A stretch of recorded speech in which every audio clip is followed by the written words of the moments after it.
Day number 12, 100 days journey for our CHC JC 45th anniversary.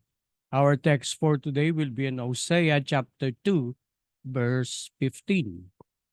And I will give her vineyards from thence, and the valley of Achor for a door of hope, and she shall sing there, as in the days of her youth, and as in the days when she came out of the land of Egypt. Ang ating Diyos ay God of a second chance. Sa ating talata ngayong araw na ito, pinahayag ni Propeta Hosea ang panibagong pagkakataon sa kanyang piniling bayan na manunumbalik ang sigla kung papaanong naranasan nila ang mabiyayang paglisan mula sa pagkaalipin sa Ehipto.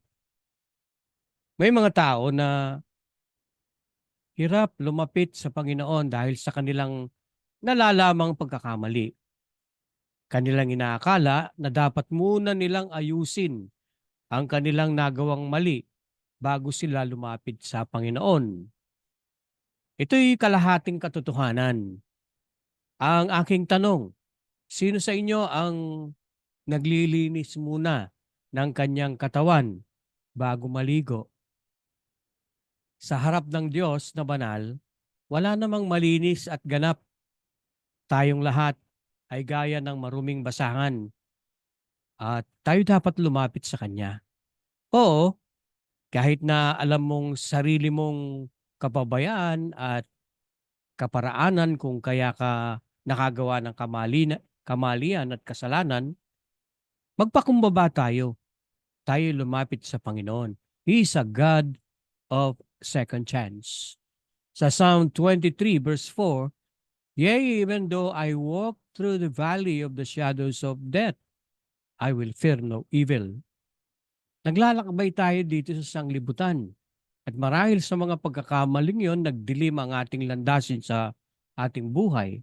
Ngunit kapatid, kaibigan, hindi tayo iniiwanan ng Panginoon.